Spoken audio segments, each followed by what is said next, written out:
ሰላም ጤና ይስጥልኝ ውድ የማራኪ ቲዩብ ተከታታዮች ሰላማችሁ በያላችሁበት ይብዛልኝ። እዛ ደግሞ ይዤላችሁ የመጣሁት የአማርኛ ፊደሎች በእንግሊዘኛ እንዴት እንደሚጻፉና እንዴት እንደሚነበቡ አሳያችኋለሁ። ቪዲዮውን ከጅማሬ እስከ ፍጻሜ በጽሞና ተከታተሉት። ለዚህ ቻናል አዳዲስ ከሆናችሁ ሌሎች የምሰራቸው ቪዲዮዎች በማሳወቂያ መልክ እንዲደርሷችሁ ቻናሉን ሳብስክራይብ ላይክ እና ሼር በማድረግ ቤተሰብ ይሁኑ። በየትኛውም ቦታ ሁናችሁ በውስጥ መስመር ገብታችሁ በበለጠ መልኩ መማር ለምትፈልጉ ኢሞ፣ ዋትስአፕ እንዲሁም ቴሌግራም ስልክ ቁጥር ከታች አስቀምጬላችኋለሁ። ገብታችሁ መማር ትችላላችሁ።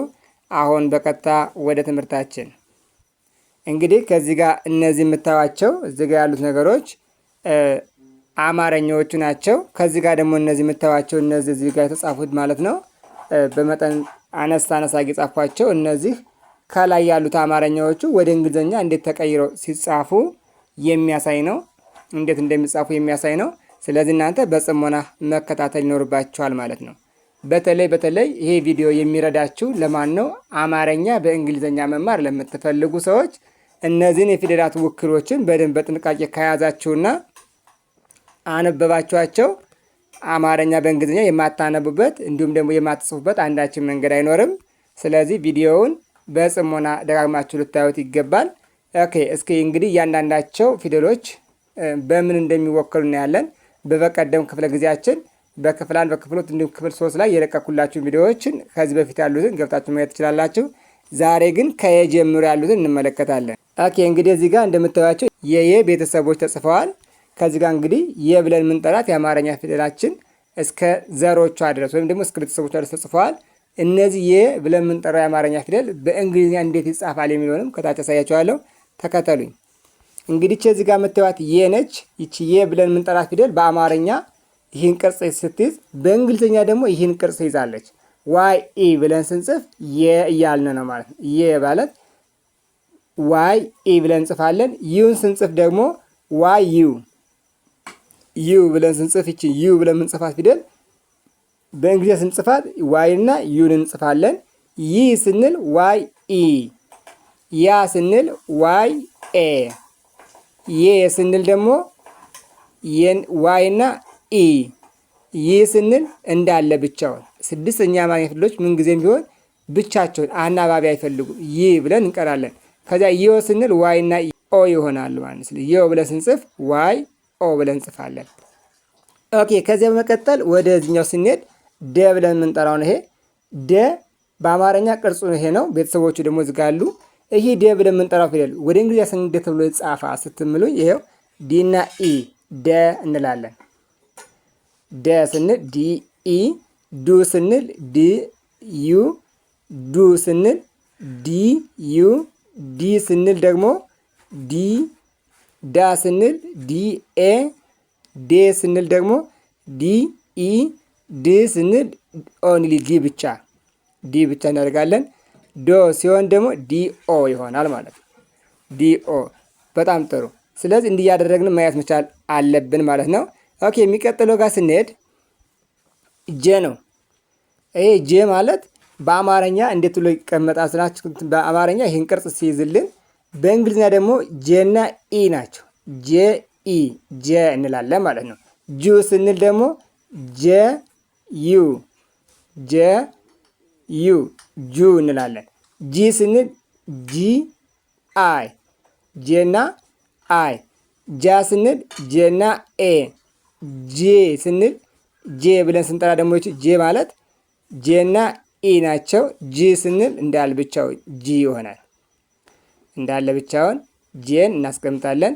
ጆ ስንል ደግሞ ጂና ኦ ናቸው። ስለዚህ አሁን እኔ ስናነባቸው ወደ ጎን ጀ፣ ጁ፣ ጂ፣ ጃ፣ ጄ፣ ጅ፣ ጆ ብለን እናነባለን ማለት ነው።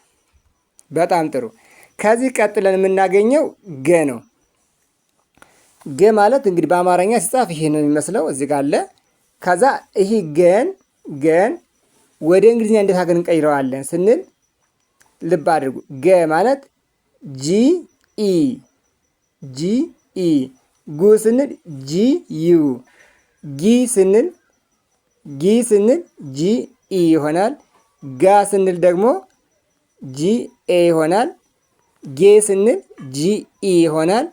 ግ ስንል ጂ ብቻ ይቀመጣል። ጂ ብቻ ይቀመጣል። ጎ ስንል ደግሞ ጂ ኦ ይሆናሉ ማለት ነው።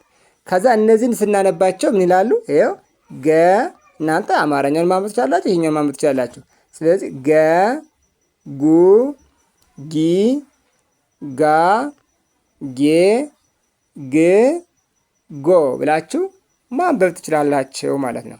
በጣም ጥሩ። ወደሚቀጥለው ስንሄድ ሰላም ጤና ይስጥልኝ ውድ የማራኪ ቻናል ቤተሰቦች፣ ይህ የኦንላይን ትምህርት መስጫ ማዕከል ነው።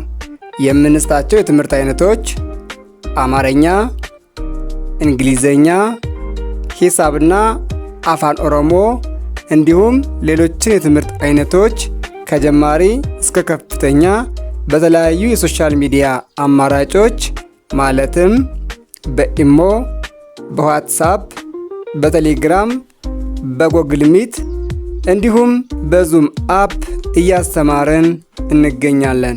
ይምጡ፣ ይመዝገቡ። በእንክብካቤ ተቀብለን እናስተምረዎታለን። ስልክ +251 9 18 21 44 61 ይደውሉ፣ ይመዝገቡ። ከዚህ ጋር እንደምታዩቸው ደግሞ እዚህ ጋር ያሉት እነዚህ ከዚህ ጋር እንግዲህ የምታዩቸው እነዚህ የጠዘሮች አሉ። ጠና የጠዘሮችን ተቀምጠዋል። ጠ ብለን በአማርኛ ስንጽፍ ይሄ ነው። እቺ ጠን ወደ እንግሊዝኛ ስንቀይራት ቲኢ ነው የምትሆነው። ቲኢ።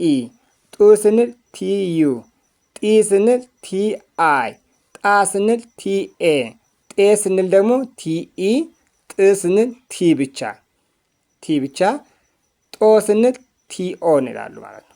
ስለዚህ እነዚህን አሁንም ወደ ጎን ስንቆጥራቸው ጠ፣ ጡ፣ ጢ፣ ጣ፣ ጤ፣ ጥ፣ ጦ ብለን መቁጠር መቻል አለብን ማለት ነው። በጣም ጥሩ። ከተቀጥለን ጨ ብለን የምንጠራው ፊደል ነው። የጨ ቤተሰቦች እነዚህ ናቸው። እነዚህን ይመስላሉ። ይሄ ጨ ብለን የምንጠራውን የአማርኛ ፊደል ወደ እንግሊዝኛ ስንቀይረው ምን አይነት ቅርጽ ይዛል? ሲኤችኢ፣ ሲኤችኢ ጨ። ጩ ስንል ሲኤችዩ ጩ። ጪ ስንል ሲኤችአይ ጪ በጋራ። ጫ ስንል ሲኤችኤ ሲኤችኤ ይሆናሉ። ጫ ብለን እናነባለን። ጬ ስንል ሲኤችኢ ጬ። ጭ ስንል ሲኤች ብቻ ይሆናል ማለት ሲኤች ብቻ ይሆናል። ጮ ስንል ደግሞ ሲኤችኦ ይሆናል። እነዚህ ወደ ጎን እንዲህ ስንቆጥራቸው ጨ፣ ጩ፣ ጪ፣ ጫ፣ ጬ፣ ጭ፣ ጮ ብለን እንቆጥራቸዋለን ማለት ነው። በጣም ጥሩ። እንደዚህ አድርጋችሁ መላልሳችሁ ማንበብ መቻል አለባችሁ። እውነት ብዬ የምነግራቸው እነዚህን ቪዲዮና ሌሎችም ከዚህ በፊት የሰሯቸውን ቪዲዮ መላልሳችሁ ከተመለከታችኋቸውና ካያችኋቸው አማርኛ በእንግሊዝኛ መማር ለምትፈልጉ ሰዎች ምንም አይነት አጋዥ ሳያስፈልጋችሁ በራሳችሁ ማንበብና መጻፍ ትችላላችሁ ብዬ ተስፋ አድርጋለሁ። ያልገባችሁ ነገር ካለ ግን እንደተለመደው ኮሜንት ሳጥን ላይ አስቀምጡልኝ። እኔ ያን ነገር በበለጠ አብራርቼ ወደ እናንተ የማደርስ ይሆናል። ቪዲዮ ለሁሉም ተደራሽ ይሆን ዘንድ ሳብስክራይብ፣ ላይክ እና ሼር በማድረግ ቤተሰብ ይሁኑ። በቀጣይ ቪዲዮ እስክንገናኝ መልካም ጊዜ፣ መልካም ቆይታ